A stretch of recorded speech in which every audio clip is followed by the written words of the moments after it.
What's up, guys? LOL Podcast Season 3, Episode 20. You're finally looking at Zen and Ravioli's epic face reveal. This is what they look like. This is who they are. Ravioli just turned out to be some fucking massive giant. That's gonna be kind of hard. I'm almost hitting the ceiling. Nah, I'm not. This is like a 12-foot ceiling, but whatever. This man is secretly McGregor's son. He's over here, a giant fucking fighter in the... God, I fucking wish, dude. Zen's cute over there in his little room with a gaming chair. So, yeah. How was you guys this week? Dude, You guys doing good? Complicated, not appropriate to discuss on the podcast. Okay. But things are being better now. Whatever you want, sir. Don't want you murdering me. Oh my god. Next thing you know, oh my god, Cloud9 fan kills another Cloud9 fan. Channel 9 News. That was gonna happen like 2-3 weeks ago when tempers were really flared. Now you want to be a part of that. I was like, this man's gonna kill somebody. He took what you said in the group and actually screenshot it to it. I was like, alright, Ravioli, that did not age well. Yeah, well, alright, everyone makes a mistake. I make one mistake, alright? And everyone's calling me a troll and not a real fan. Like, what? Yeah, I'm not a real C9 fan. That's why I'm so emotionally invested in what's going on. So, how was you guys week or so? Everything's going good? You guys going pretty good? Yeah. Yeah? Mm-hmm. Okay. Ghost of Tsushima is a really fun game. Oh, it's really fun. Yeah. Anybody who has a PS4, Are you guys Xbox gang? I'm a PC gang and Switch. Yeah, PC, but I have a PS4. Yeah. Oh man, I have a Switch here, but it's just collecting dust, man. I'm being honest here. I mean, I got the Xbox Game Pass. I guess if that counts, it's the best deal in like gaming, honestly. Isn't Game Pass like Netflix for video gamers? Basically, all right. So you pay $15, and there's like a catalog of 100+ games you can download and play for free. Damn. Including the Master Chief Collection and a lot of other good shit. Bro, if you're an Xbox fan, guys, today they announced that Halo is not coming out with the Xbox Series X this year. It'll come out next year, late in 2021. They're delaying it because of all the complaints about the graphics. I mean, if they're delaying it to make the game better, I mean, sure, whatever. Yeah. Although, I'm going to say I don't have too much faith in... Microsoft? oh god, 343. Oh, like, they haven't made a good Halo game since they started working with the franchise, so I'm just not too... Oh my goodness. Not too hyped about it. Do you guys play Valorant, actually? I've been thinking about getting into it. I've just been busy. I just do not play shooters, man. It's probably not a bad game. I'm just probably dog shit at anything I try differently. Oh, gosh. Right. So, the LCS had its very final week for the LCS 2020 Summer Split. So, let's take it differently this week. Your expectations for when the split started was Cloud9 were going to demolish everybody. And to be fair, for the first 5 weeks, we were correct. Half. Yeah, right? And then they take a noticeable dip in quality. Team Liquid is now the best team in the LCS. Team Liquid with Jat proved to everyone that they can be, a really strong team. They're good. I still don't think that if Cloud9 is even half as good as they were at Spring Split, which I think they're better than half as good as they were. Like, it looks like they're bounced back. They're still the best team. I don't care that they're in second place. They're still the odds-on favorite to win, in my opinion. I agree. I think that it's not because TL is actually insanely good. It's because C9 they just fell. They didn't even really fall from grace. I think people are like over-exaggerating. It's a combination of misreading the meta, getting a little too cocky, and then I think it was just bad gameplay overall from their part. It's a combination of a bunch of things. They had a slump, and they underestimated some of their opponents. So, another thing going into the split is, what did you actually think was going to happen for both of you? Did you think that it was going to be Cloud9, and then, did you really think TL was going to come back like this? Okay. I thought they were going to be better. I thought if they got their shit together, they could easily be second place. And I thought, Cloud9 was going to be in first place, and then I thought TSM would be third. I thought EG and Flyquest would round that out after that. It's close. We pretty much it's close. pretty much got TL, it right. TL looks about as good as I thought they'd be. Mm-hmm. And I'm going to credit it to Broxa. Broxa's really, turned it around in these last 3 weeks, I think. Yeah. Like, he's not playing nearly as bad as he was. Actually, he's been playing pretty good. Especially, like, in a TSM game, he was getting a lot of smites. Yeah, he had those clutch smites against us. Oh, yeah. So he's playing good, and Jensen is being Jensen and being very good, and Core JJ still Core JJ, man. So our Impact teams, is... let me just look up this for a minute. Yeah, keep going. Sorry. Yeah, and Impact really turned it around as well. He's been playing a lot better, so... And that was, honestly, their weakest link last split was Impact. Like, he was playing horrible.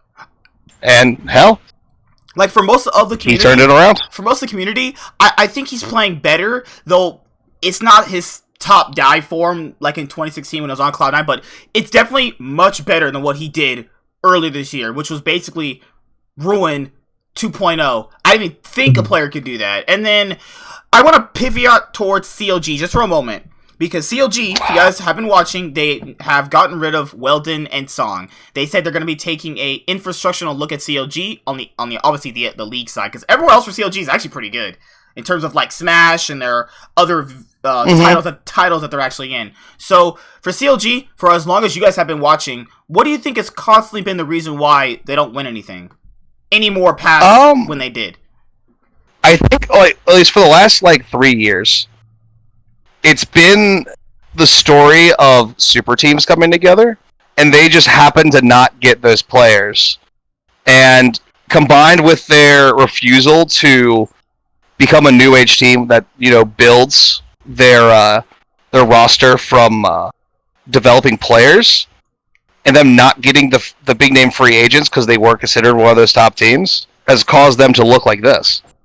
Like, 100 Thieves has been doing the infrastructure. They've been trying to develop, and you can at least see hope and rays of light at the end of the tunnel for them. And they're in a much better position than CLG, even though I think they have one more win than them. I feel much better. I feel much better about my organization if I was a 100 Thieves fan than a CLG fan. I agree. I actually do agree. Yeah, I think.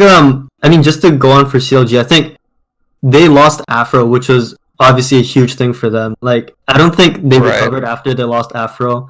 And they also traded out PoE for Crown. I think they made a lot of big decisions, and they didn't keep the pieces that they needed to keep. Like, imagine if Afro and PoE was still on. I don't think they would have, been knocked out and not be able to participate in playoff. Right. PoE is pretty much the sole reason Flyquest is third seed. Not the sole reason, but he's the biggest reason. Yeah. Mm-hmm.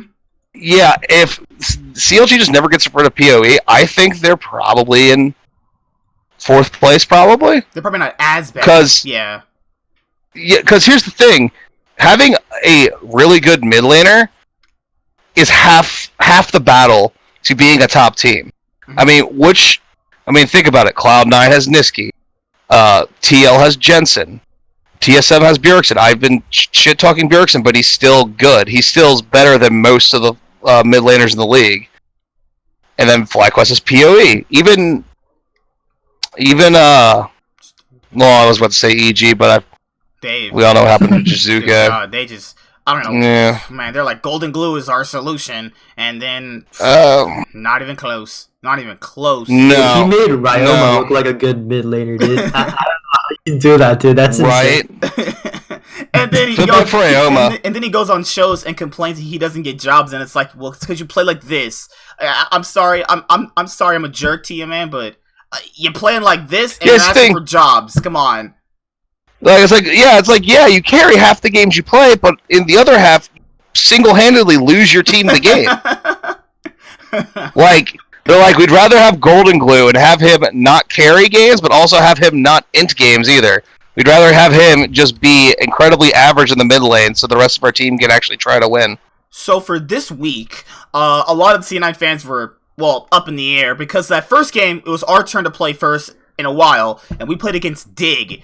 And Mm-hmm. That was an interesting game. Not gonna lie, that was It was close, but C9 was in control like the whole time. They didn't blow the game open. Mm-hmm. But it felt like they were just being overly cautious because of what happened in the last couple weeks. I felt anyway. Okay.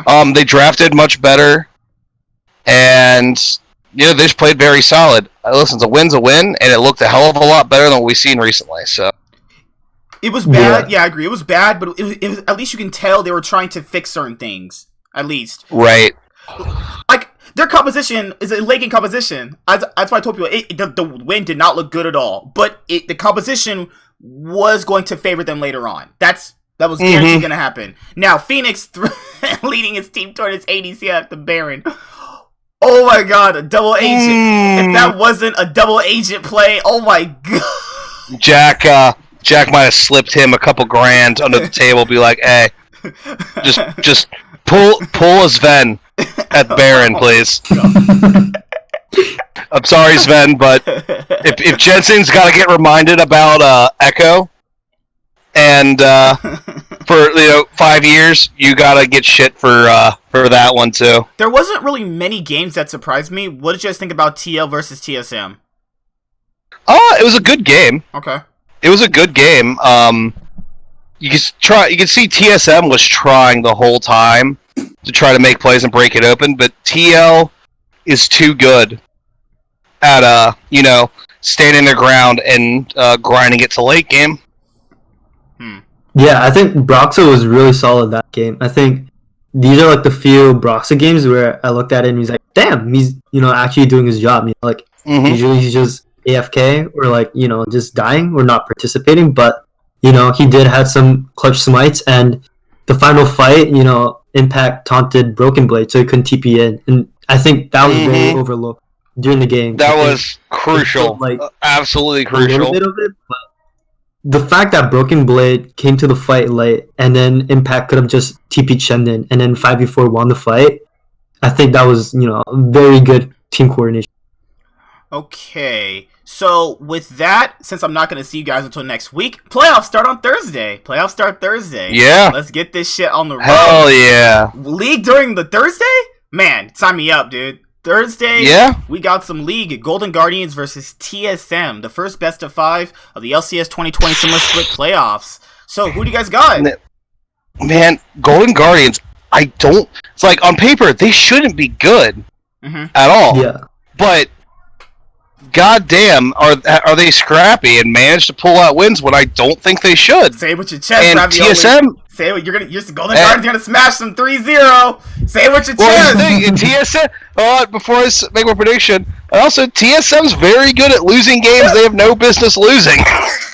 So the series is going. It's best of 5, right? Yes. It's going 5 games, and. Because Golden Guardians, I think they can win. I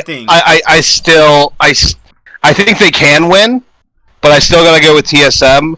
They got Bjergsen, they got Double Lift. That's a safe bet. And they got it's like I think in 5 games, one of those guys is gonna carry a game each, and that's good enough to make the difference, I think. Okay. Yeah, I'd have to go with the same prediction. I think in the 5-game, best of 5, if TSM just shuts down Closer and then Chapel, let's say second game onwards, I don't think Golden Guardians has any other way to come back. So I'm pretty confident that TSM will take. Although this whole series, if Golden Guardians wins, it's gonna be because of jungle difference. Closer has impressed the shit out of me. Honestly, I think he's the second best jungler in the LCS now. Just straight up. There's such a big jungle difference. Dude, he is so good. It's literally worse. He's jungler. So good. It's worse jungler versus second to arguably first best jungler. That is such a massive difference right there. Yeah, I don't think he's better than Blabber because I think just because C9 had a 4-week slump where their whole team cohesion wasn't on point, doesn't automatically erase the split and a half. He was just unbeatable. There was just one completely unbeatable. There was this one guy who said Blabber's not that good. He just ints in his team follow up. What? Surface level analysis bullshit. What the hell? I was like, you don't watch League then. You should just take your computer and burn it for all I give a shit. Yeah, Blabber's really good. Closer does take less risky plays than Blabber, though. I will give him that. He's more consistent in his decisions. All right. Although Blabber is just mechanically better. Let's go lane by lane. Top lane, you're gonna have Haunter versus Broken Blade. I think Haunter has been playing better than Broken Blade during this game. I think they have an edge there. I think Broken Blade obviously has that potential to pop off. Like, he can, play like he did play, what was it, last year? 2 years ago? Is this his third or second year? God. Second year, right? Yeah. Second. Yeah, so he can play like he played in his rookie split where he was really good, but Hanser is just one of those top laners that you don't often think about because he's never super flashy, but he's consistent, and if Broken Blade, ints like he's wont to do, Hanser will abuse that. So I feel like 3 out of the 5 games, Hanser's going to win that top lane matchup, assuming that it's a neutral, it's a skill matchup games.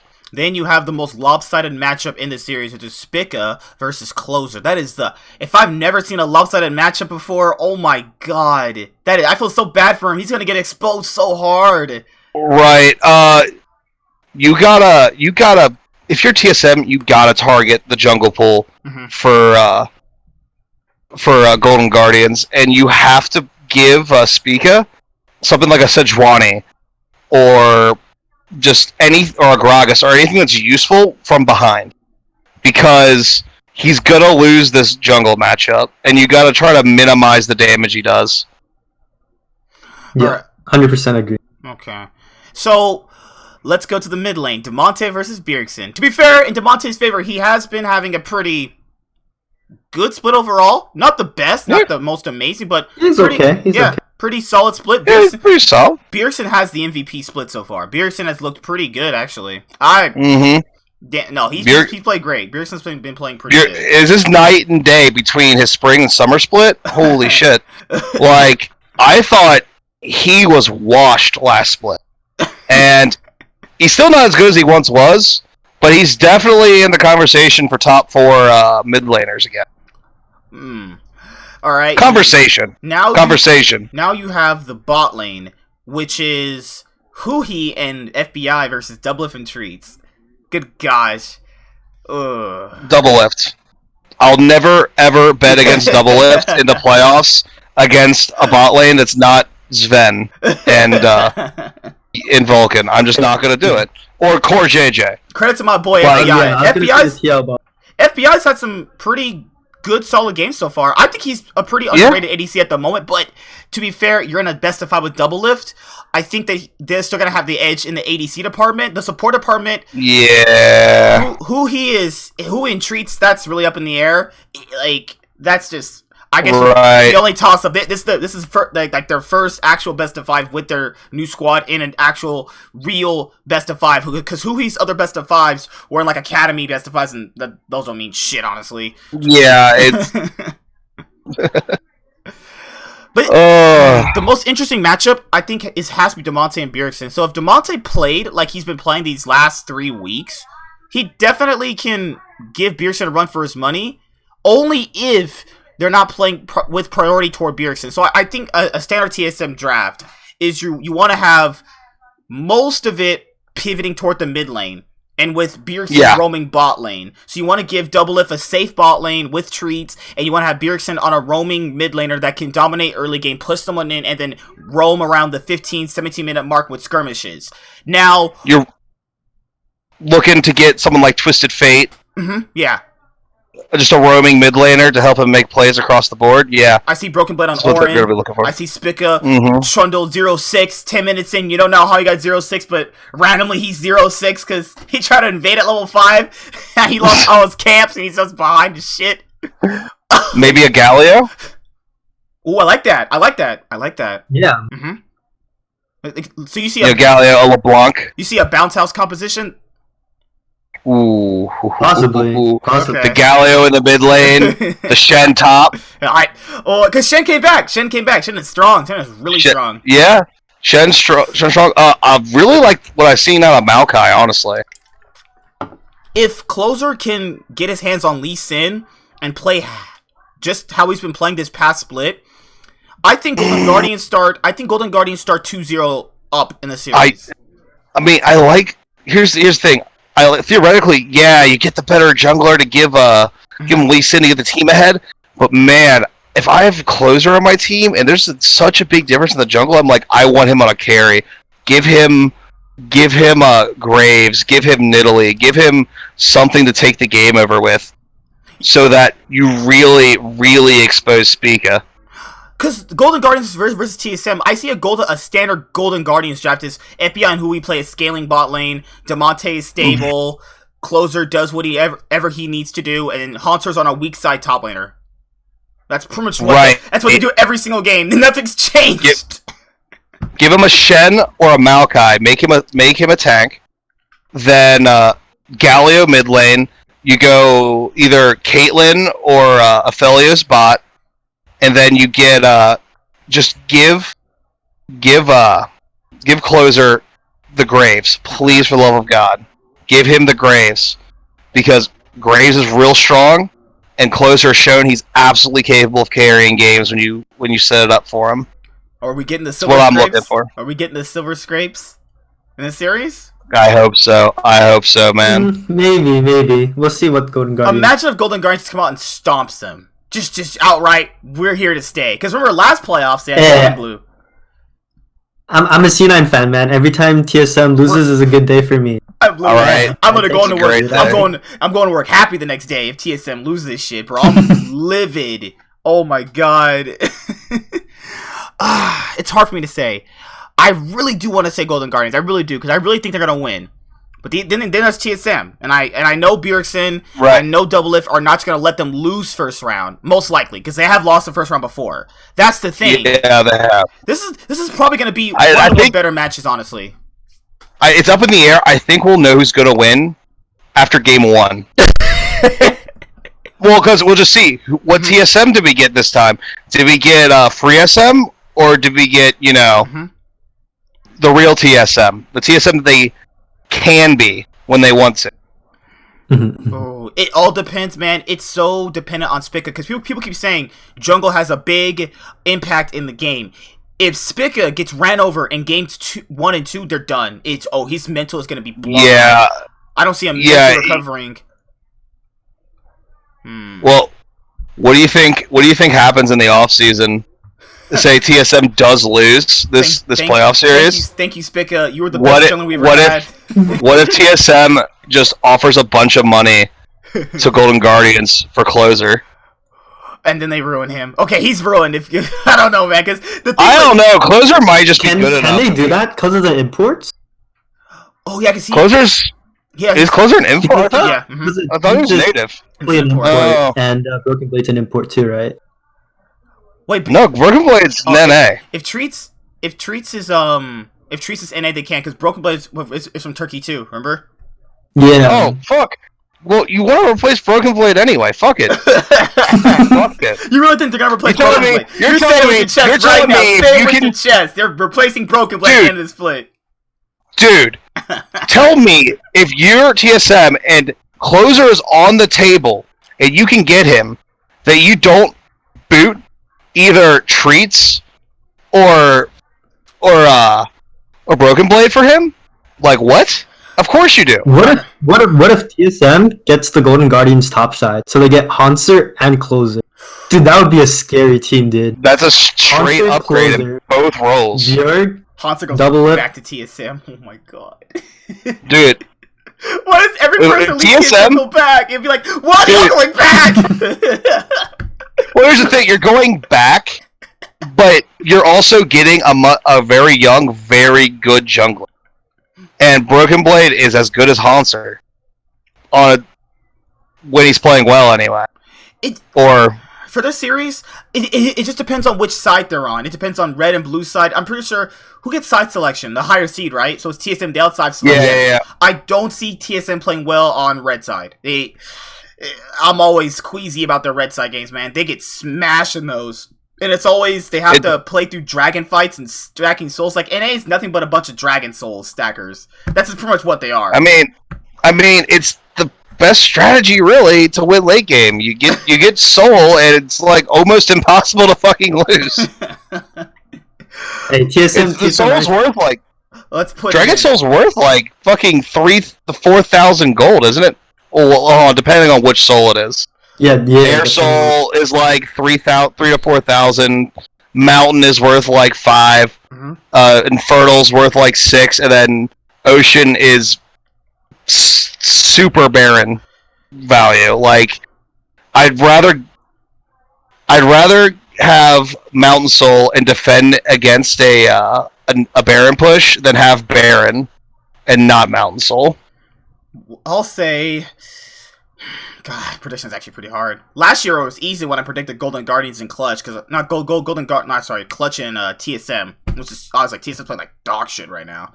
Oh my god. And Clutch was being Clutch. God. What happened, dude? They should have never changed their name. It's when they switched from Clutch to Dignitas that everything went to shit. They're all cursed. Golden Guardians, I'll say they win 3-1. I think the massive difference in jungle will actually be a turning point to the series, because it's all early game, and Spigot doesn't have an early game. That's the thing, though. And if it's all early game, I'm favoring their early game focused jungler. I'm gonna say Golden Guardians pencil in 3-1. If I lose, you know what? I'll look at the biggest clown in the world. Or I'll have the You're almost convincing me. You're almost convincing me. I'll have the biggest 5-head prediction. I'll have the biggest 5-head prediction. Imagine, it's only gonna go one of two ways. I'm either a genius or I'm a fucking idiot. It's only gonna go one of two ways. I mean, we're dealing with TSM in the year of our Lord 2020, so it's like it's hard to see what or to predict what they're gonna do in any game, let alone a 5-game series. So like, predicting Golden Guardians isn't a stretch in my opinion. Because I haven't seen TSM in a best of 5 with this roster yet. This is a different TSM essentially, you know. Because if it was Battle for Us, I'd even be more convinced that it actually went. But I've never seen Treats in an actual competitive best of 5 that matters. Like, how would he perform? Because people have to understand this. You can predict the better team going in. You gotta factor who these players are. Treats has never been in a spot like this, you know, where it's like he has to perform or his team doesn't win. I mean, you can pivot off of Bjergsen and Doublelift, but to be fair, let's be honest here, ADCs doesn't have that much impact until a certain point in the game. Then you have to factor in Spica's been getting paid, paycheck, the whole split. I mean, it also depends. If God, I hate the champion, but oh god, the jumpy lady who throws the spears, fucking Callista. Callista. Nidalee. No, Callista. Oh, Callista? Oh, okay. Oh my god. Yeah, as an AD carry. You take Callista, and you like that AD carry is relevant in the game before 30 minutes. My god. I'm just glad Ophelia. Also, Caitlyn and Ashe being back in the meta really helps out AD carries because of Ashe's ultimate and Caitlyn's just range all the time also makes them relevant. If Doublelift gets Caitlyn, they're gonna win a few games. If Doublelift gets Caitlyn, yeah. If NDI gets Callista, I see them winning games too. I think they're both strong on both those individual champions.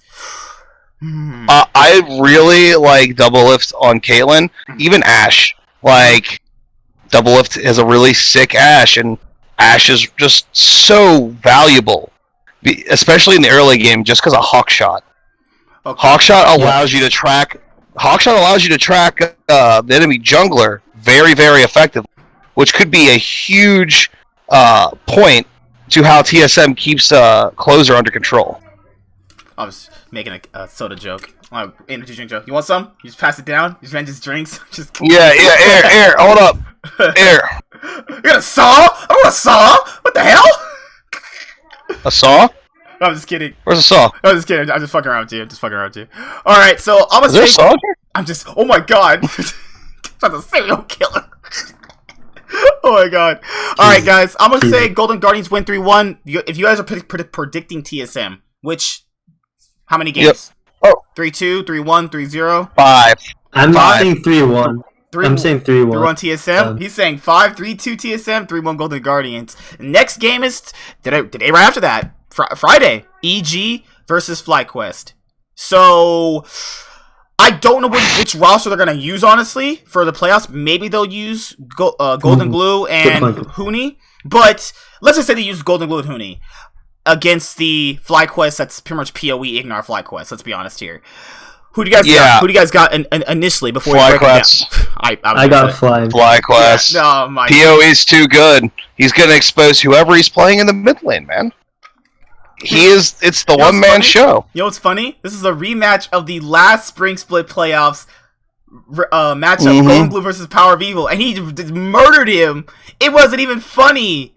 I remember Power of Evil just exposed him. So let's go lane. Let's go matchup. Let's go. And you have Huni versus Solo. I think both have been playing like shit. Like, I'm being honest here. I don't think Solo's been that. I don't think Solo's been that great. And even when he came onto FlyQuest toward the latter half of the 2020 LCS Spring Split, I really don't think he was that good. I think it was just because Viper was playing that much worse that he looked better, but he's not been that good. Like, I've just not been impressed by him. Now, easy on weak side top laners, true. But the times he did have strong side, I still was not impressed, you know. But he is better than Huni right now. I will give him that. Huni is like in the past when Huni had a bad split, he would always bounce back the next one, and he just hasn't this split. And I'm just concerned. I'm like, is Huni at basically the end of his rope? Is this the point where we start to see just the huge decline in outclass for Huni for the rest of the league? Because he is old. He's been playing for a long time. I'm just wondering if after this split, he just can't get a job anymore. If they lose this best of 5 to FlyQuest, I see him not starting next split, honestly. I mean, if he does well, he could probably get a spot somewhere, maybe on Immortals. Oh boy. Yeah. Oh Lord! Blast from the past, go back to Immortals. Raynor just got like, I'm coming out of retirement. I gotta do it, you know? Right. Oh my god. But yeah, FlyQuest. You gotta imagine FlyQuest wins this series. For next split, I think they'll look to get another top laner. Okay. They got PoE, who's an import, and Ignar's an import too, ain't he? Yes.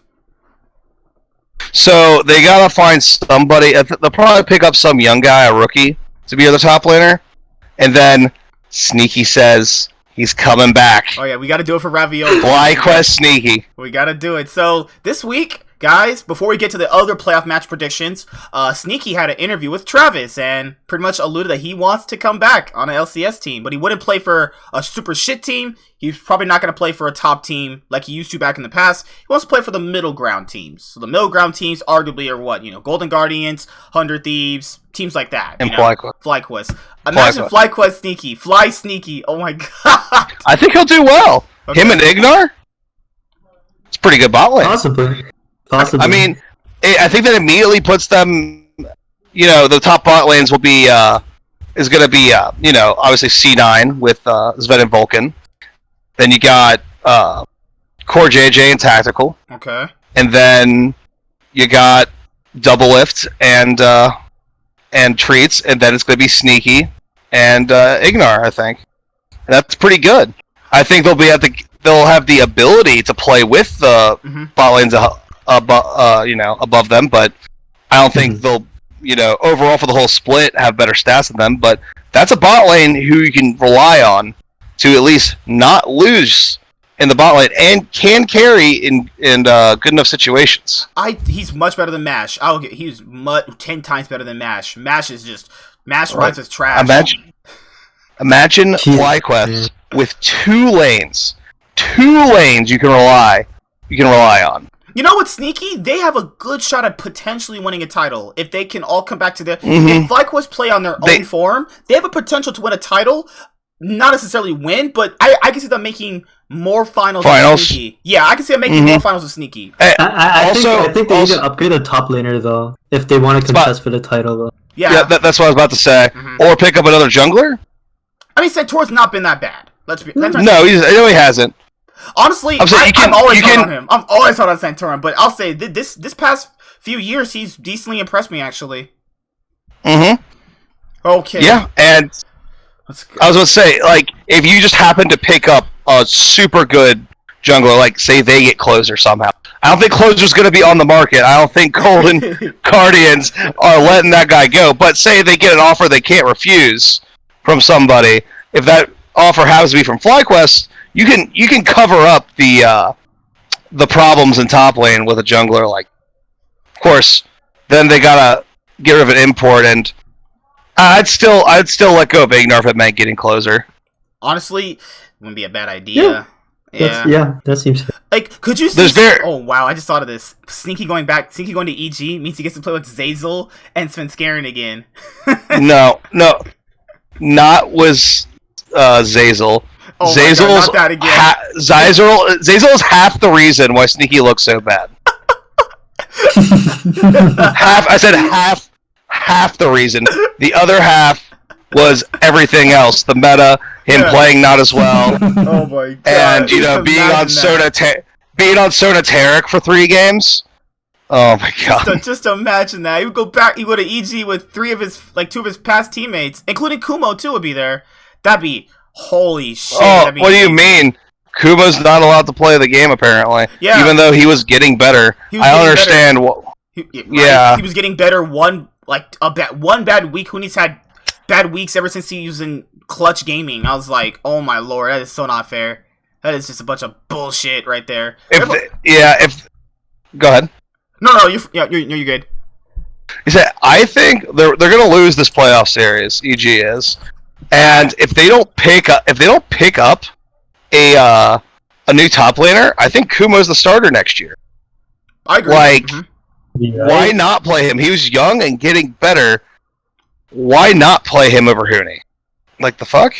I agree. No, man. I'll just...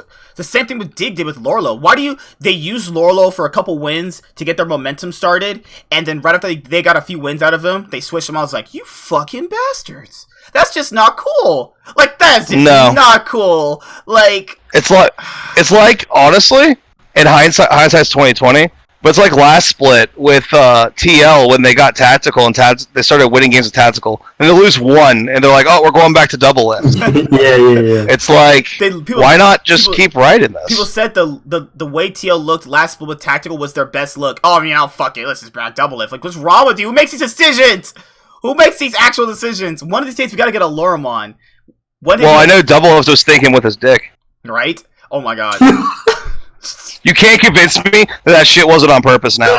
You can't convince me. Like, dude, he was sandbagging super hard. Now. Super hard. I'm just saying. That chick is actually really insanely hot. I do it. I'm just kidding. No, guys, I would never do that. Oh my god, I would never do that. I'm just saying. One day I gotta have a Lorem on here to talk to him about being an LCS pro again, because like that was a great experience. Now he's out of playoffs, buddy. You have all the time in the world, right? Oh my god, that's subtle shade. Can we get an F in the chat, please? Oh my god. Now you have all the time in the world, buddy, to be on. Now that you're out of the playoffs because CLG decide to lose every game in the world. To be fair, Immortals were not the worst team. CLG were definitely the worst team by the end of the split. Mm-hmm. CLG went 1-11 off the back end of the split. 1-11. The only game they won was when they beat EG. No, is when they had Dasus, their academy top laner. Mm-hmm. That was their only win in 11 games. That doesn't make any sense. That is crazy. And then they subbed out Pobelter in their final week. I don't know, man. Then sub out Wiggly for Froggus. And week 9, the very last tiebreaker game. Hey man, no pressure at all. You might lose your job if you lose this game, but hey, no pressure at all, dude. They literally strap bloody meat to his legs and push him in the Pacific Ocean so a great white shark can tear him limb from limb. Fuck. Holy shit. You're good, dude. Go ahead, man. You got this, bro. Good God. They look oh my. The team is already mentally tilted. And you saw how bad Stixay was going in on a Soraka and then got 1v1'd. Bias fucking Soraka, dude. That's Soraka. If Soraka's one of those champions that you constantly underestimate. Mm-hmm. It's just a fucking Soraka, and then she hits a slow auto, slow E to root you, another slow, and then you're like, oh wow, what happened to all my health? Because she can hit you with that Q from a mile away. Okay.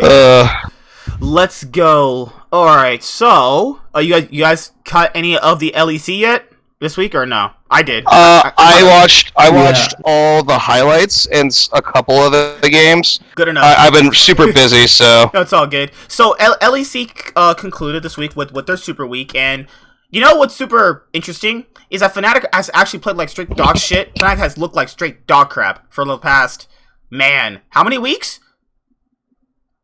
A good majority of the split was bad. Yeah, like you said Mad Lions? No, sorry, Fnatic. Oh, Fnatic? Dude, I don't know what happened to them. It's so weird. They looked like the second best team, but then the last split, and they just fucking collapsed. Like, I just don't know what's gonna happen with them because they look so bad. They look just so bad. And I was thinking to myself, god damn, like, it has to be a certain point where the team lost trust in each other. Oh my god, darkness. Where did you go? Where did you go? Oh my god, just straight darkness. So this is what I would say, because EU think they're so good. EU's like, we play for side lane pressure, and we're always going to be so much better than NA. If your standard is you're better than North America, your standards are already super low. Just saying that. Just saying. Hey, North America, hey, our league has looked a lot better this split, honestly. After the fucking embarrassment that was Spring Split, other than Cloud9, I think we have at least 4 teams that look pretty good, and then TL and C9 look like really good teams, honestly. We're in a much better spot than we were. LEC Summer Playoffs 2020. Now, I don't think we're better than EU, with the exception of Cloud9 when they're at full power, when they have their shit together. I think they can compete with anybody in EU. Esports. Just let me see when the match will start. Okay, they start Friday. SK Gaming versus Schalke. Oh my god, my boy Gillians, he's actually a god now. Yeah, we forgot to talk about Schalke. Schalke had that miracle run. The miracle run. They reverse swept the LEC. They went Schalke. Oh my god. 1-10 to go into playoffs, reverse sweeping the LEC. They're pulling that was a 2017 2018 Cloud9. They pulled a 2018 Cloud9. Let's go. Gillies, dude, their draft. Dude, I love that draft. They had was it against who was it against? Kali, Sejuani, Orin top, and the bot lane was like what? Ashen, Karma. Oh, it's my god. Gillies I can actually look it up. Gillies has been a meme for so many years. He's finally ascended to Gillies is finally ascended to god status. Where did that come from? Wait, where's this Gillies been all these many years? This man was fucking competitive sandbagging us. There's no way you just turn on and be this good. Hey, it might be meta, it might have been nerves or teammates issues, but Gillies, I think, deserves MVP. After the amazing past 4 to 5 weeks, he was helping this team push forward. They all been playing better. Odoamne playing better, Abadage playing better. You had the bot lane of Neon and Dreams playing better. That was something you're never going to get to see, potentially maybe ever in League game. They did a miracle one. Congrats, Schalke. You deserve playoffs. And you said Abadage? Abadage? Oh my god. Abadage? How do you say his name? Oh my god. Sorry. Abadage? Abadage. Abadage. Abadage. Okay. Yeah, dude, his Corki game against Mad Lions was so good, dude.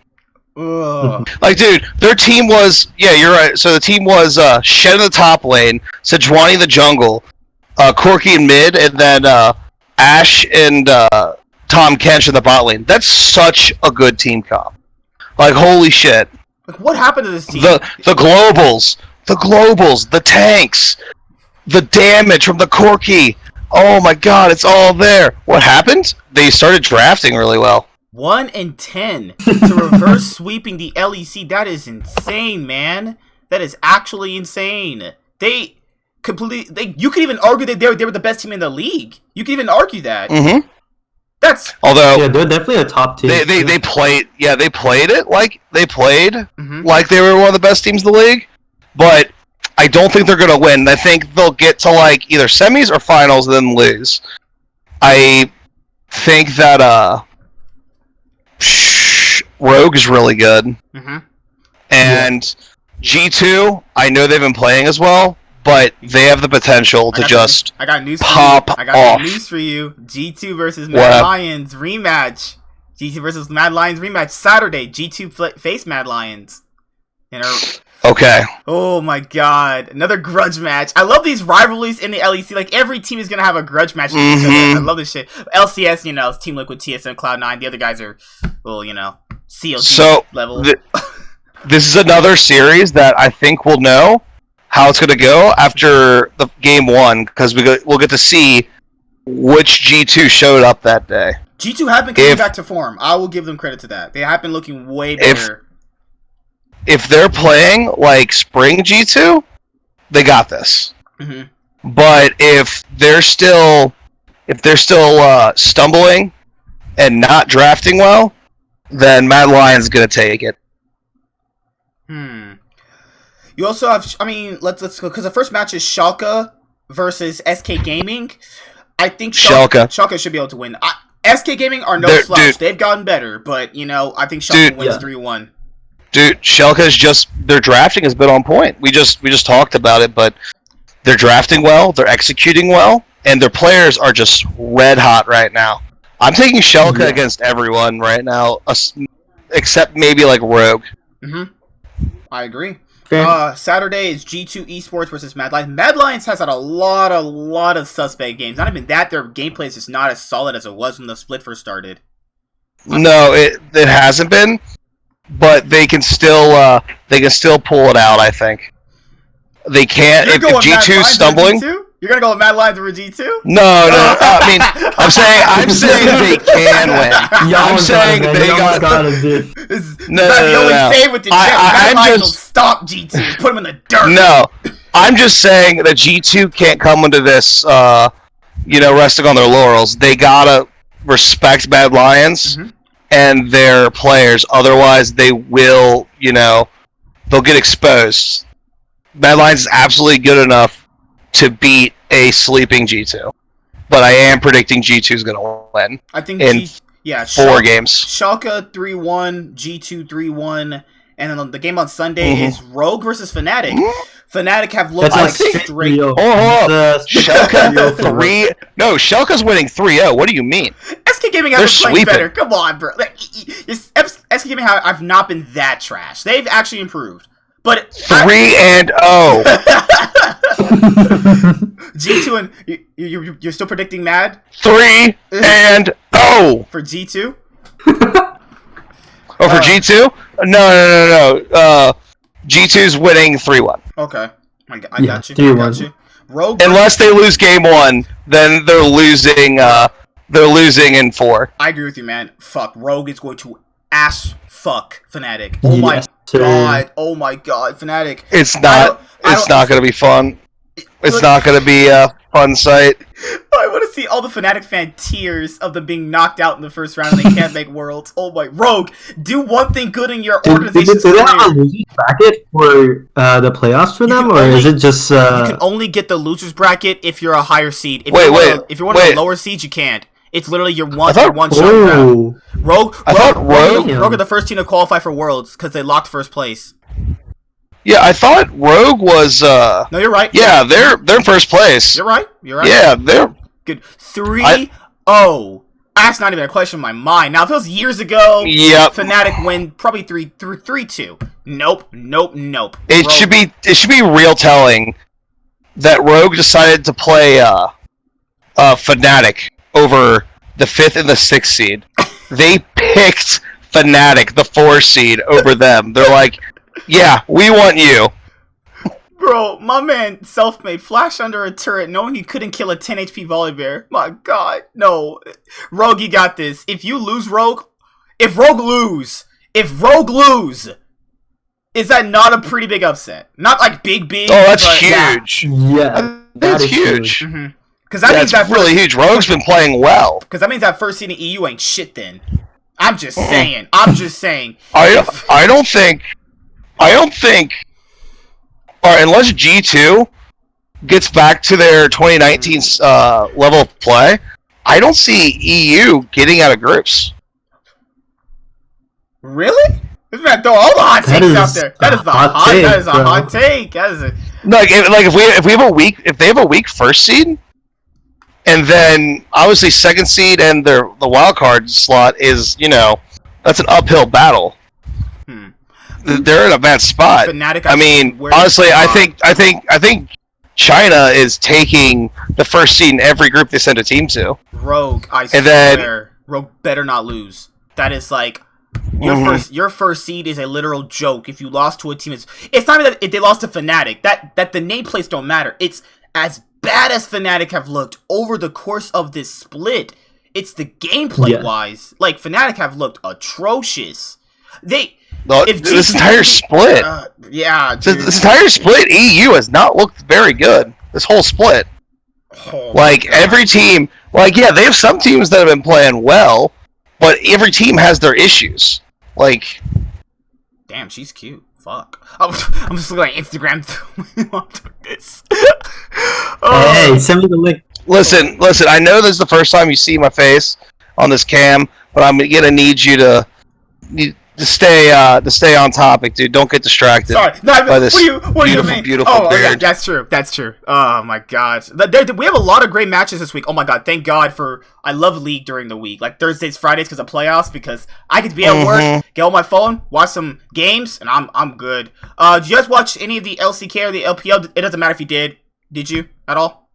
No. I mean, I've been checking the standings, and I've seen some highlights for Dragon X because.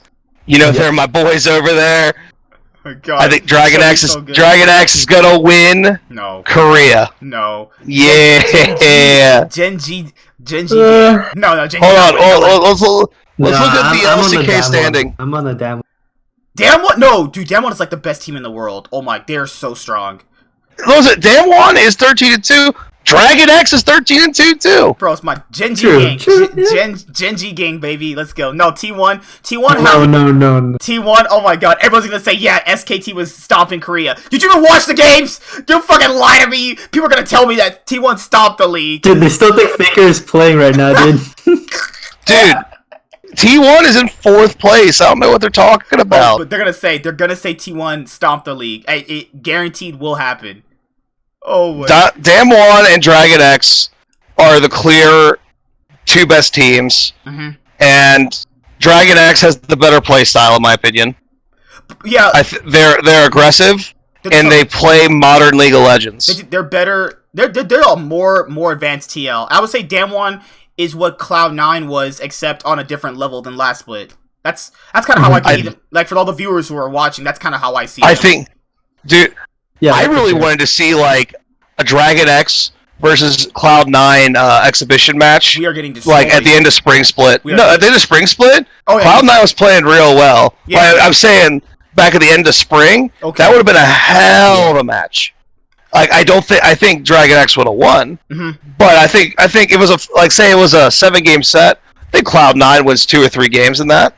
I wish they do those kind of things, man. We need someone where it spices up the game, makes it a little bit more fun, What if we had like a tournament in between spring and summer split that the best teams from each of the regions got to attend? We call it the mid-season invitational. You know what? Isn't that a great idea? This year they had that. This year they had that for fucking what's it called, the mid-season cup. I was like, wait, why didn't you just do that for NA and EU? Just why don't we get that? Just put the right. Well, We could do it now, but during when MSI was supposed to happen with COVID, everything was just too hectic at the moment. Yeah, I agree. Yeah. With the way things are now, COVID's pretty much suppressed overseas, except China's got the bubonic plague. Except the bubonic plague isn't really a thing that isn't treatable nowadays. I'm super confused why they have an outbreak of bubonic plague. Like people, it happen. Like cases pop up in every country every year, and it's never an issue, and it just happens to be an issue now for some reason. It's I don't know. Something's going on there. All right. Time to wind things down, guys. Any shows you're watching this week? Any TV shows, animes, movies? I'm about to finish My Hero season 4. Then, because someone donated my live stream, I'm gonna rage at season 4 so hard. I'm gonna. Oh my god. I'm gonna save it for the review. So it's all right. I'm gonna say this. Season 4. I know a lot of people don't like the pacing of the Yakuza arc. Here's the thing. That entire arc is really, really important for the character development for the villains, specifically Shigaraki. Okay. It's really, really important. I agree with that. Yeah. It's slower. It's not as intense or interesting as the other arcs, but it's necessary. That arc was very, very necessary for setting up the rest of the series. Because I'm going to tell you this.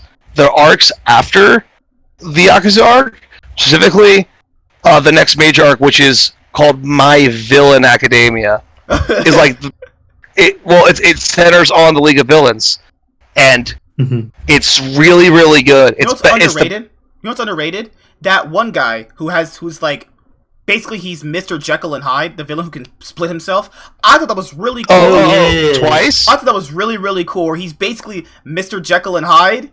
And if he puts the cloth on, he's an actual villain. It's like, that's actually kind of cool, though. Like, people don't really play with that. Wait, you're talking about Twice?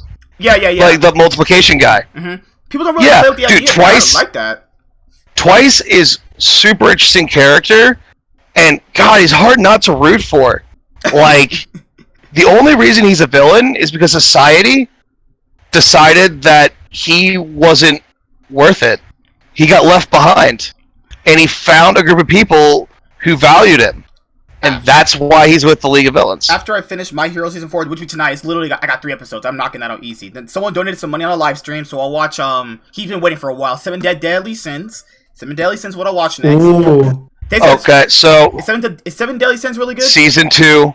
Season 2 is much better than Season 1. Okay. Yeah. By a lot. I don't think it's probably the weakest out of the really popular Shonen series that are coming out right now. You're gonna love probably Ban, who's the immortal guy, and in season, I think, isn't Escanor in season 2? Escanor is, yes, he is. Escanor is the best character in the show by far. Don't at me. You're gonna love Escanor.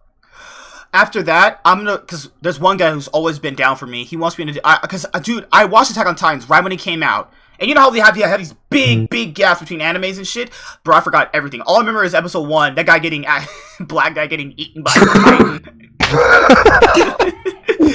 Bro. Attack on Titan is really good. And then season 2, I remember it's back. I know it's backstory, but I don't remember jack shit. So I'm gonna go back and rewatch the whole thing for him. And after 7 Deadly Sins, Attack on Titans, then I'll do, I think it was Demon Slayer, because I want to see what the hype is around Demon Slayer. People said it's overrated. People said it's not, it's amazing. Okay, so it's good. It's pretty damn good. Okay. However, it is overrated because people want to act like it's the best anime of all time, and it's just not. Yeah. It's just a pretty damn good shonen. Okay, so it's just good. I think visually, it's good. It's just not people. In terms of the visual. I But mean, at least not for me. It's not the right. I mean, it's good. It's just it's got really well animated fight scenes, and it came out in a weak season, I think, and that's why all like the newbies to anime They all people say who Demon just Slayer. They all say. They always say Demon Slayer. They were the people who said My Hero Academia was their favorite anime when season 2 and 3 were airing. Season 2, dude. I liked. Okay, so season 1, I gave an A because it narratively flows pretty well and it all wraps up with the All Might punch to the Nomu. A. Oh yeah, it's great. I gave season 2 a B because like the narrative flow kind of gets a little shifted toward a decently not bad direction, but it's not as good. But it's still season 2 is really season 2 is my favorite because it's way more entertaining. That Deku versus Todoroki fight, oh my god, that was so good. And I loved that it made him lose. That makes the character better. I love that he did not win because he's not stronger than Todoroki. There's no way he was stronger. Well, I mean, he's stronger, right? But here's the thing. He didn't have full cowling at that point, and like the whole point of that fight was Deku giving Todoroki the closure in order to become the hero that he can be. That's why the episode is called Todoroki Origin, because that fight is the start of Todoroki as a hero. Because that's when he finally accepts himself and starts using his fire side. The United States of Smash, bro. That was epic. Moment. That was great. I'm just so. It's really surprising that you think season 1's better than season 2, even though season 2 had Todoroki versus Deku. It had Stain in it. It's not necessarily better. I was gonna say Stain is really underrated. It's not necessarily better. It's just that it flows really good and it wraps up good. It kind of just wraps itself up perfectly. Season 2, after Stain. The issue with it is the Stain philosophy affecting the world. Like, people barely knew they knew who it was. But, like, you saw a bunch of people just writing his philosophy, and it's like, you're not really understanding why he did what he did, you know? That was kind of weird to me, you know? Well, so, people know who he was because of... Wasn't there news coverage of his fight? Mm-hmm. Yeah. So, people saw a very small snippet of his ideology. And... basically, it could have meant anything to anybody, depending on their interpretation. And the thing is, Stain has a point in, like, his problem. Like, he went about it the wrong way, but he's right that heroes aren't... The pro-hero system is producing heroes that aren't exactly... Say with your chest. You know, they're vigilantes. They're not worthy of being called heroes. Yeah, right. That's my problem. They're glorified cops, other than people like All Might and maybe Endeavor. So Endeavor is probably the best character in the show, dude. You're gonna love if you like Endeavor. You're gonna love the last 3 episodes. Bro, he is literally season 4. This man is straight up Vegeta's distant cousin in the show. This man is straight up Vegeta. This man is literally Vegeta if I've ever seen Vegeta in the show. But the problem with the show I had was that, Endeavor can't be number 1 because his public perception is not that good. What kind of fucking shit is that? Hold on. You take that out. Prime All Might is so much more powerful than Endeavor. Well, because they need a hero though, and I was like, if they said he can't be number 1 because of his public perception, they don't know about the pimp in the hoes and having sex with, getting kids to be strong. They don't know about that shit. All they want is a savior. That's points against Endeavor. What are you talking about? He emotionally imbues his entire family. Hold on. I'm not done fighting about this. Hold on. Because essentially he was a gigolo. But they don't know that though. They don't know that though. The public doesn't know that. So why can't he be a hero based on public perception about stuff they don't know? We know he's like that. Well, we know, but they don't know. That's part of the problem with the Hero Society. Obviously, Endeavor solved more cases than All Might. That's true. Even during his prime. Mm-hmm. But the problem is that it's not only like your direct hero work, it's also your public perception, how safe people feel with you being around, how much merchandise you push, because that helps fund Hero Society. It helps fund their entire economy. And obviously, All Might never lost. That's the big thing. He never needed help. If he showed up, he alone was enough to solve the problem. Endeavor, not entirely true. And he never deserved to be number one over All Might. He never did. That's true. But I was going like based off how their system worked. Like if All Might's not there, it's not like he's a clear cut number one. It's just the fact that I just don't like how they treated him though. You know, they're basing it off stuff that nobody even knows. Like no one knows that shit about his backstory, about how he treated his son shit anyway. Right. He was just an incredibly abrasive person.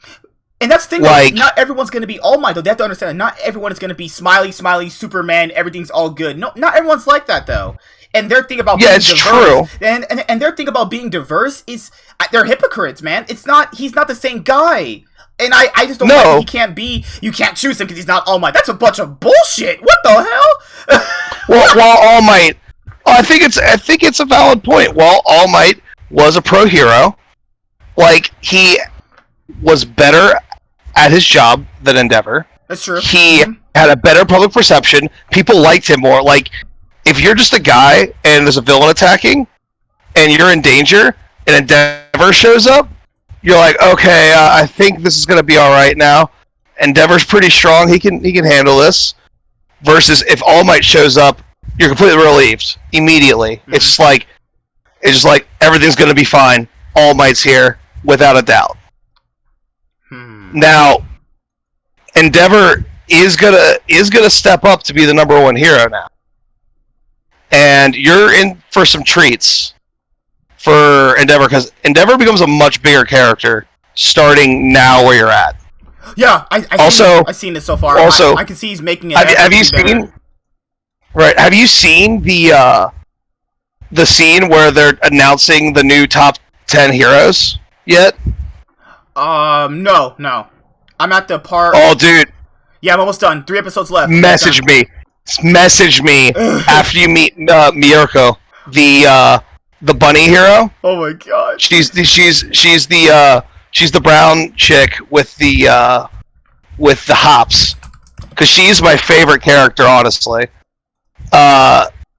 Dude, she is a mad lass, and you're gonna see it. Dude, she's amazing. You're gonna love her.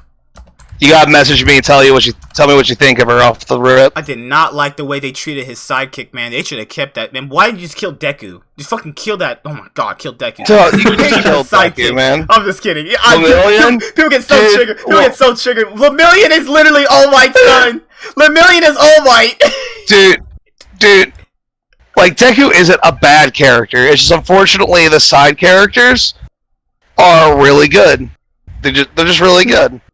Oh, it's like the Naruto problem where people, at least in part 1 and Shippuden, liked, Shikamaru and people like him and Kakashi more than they like Naruto, and they're like, oh, these guys should be the main characters. I'm like, no, they shouldn't.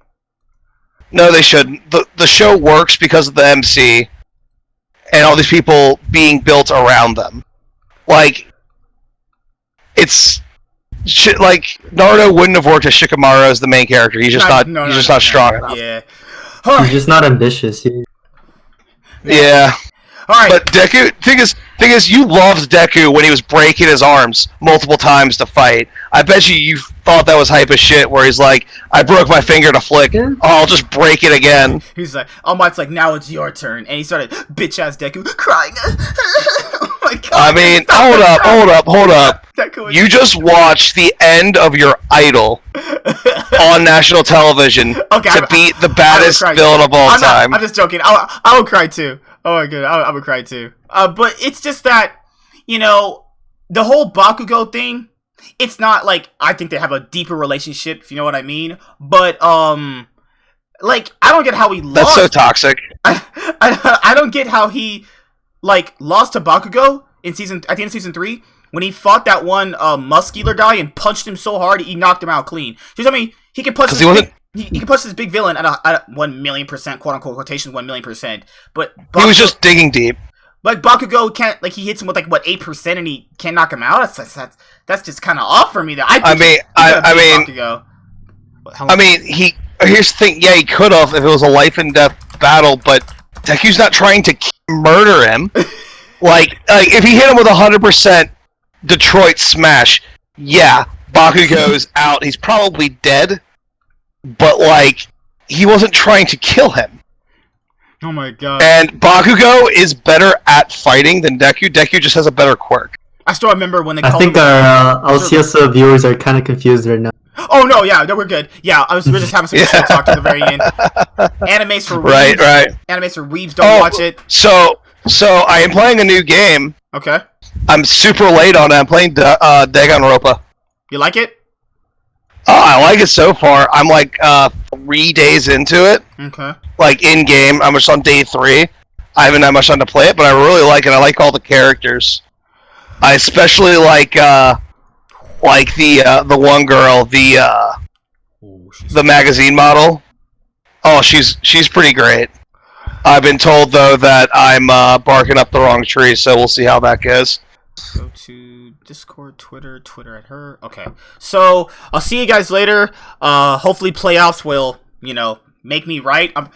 Golden Guardians 3-1 Tsm, Flyquest 3-0, stop that trash, EG. Hashtag live good. Oh my god, that cringy hashtag. Oh my god, stop that shit. Jeez, man. Ugh. But see you guys later. Like, comment, subscribe, most of all enjoy. I'll see you guys later. See you guys next week. Thank you guys always for watching. It means a lot. And goodbye. Cease. Have more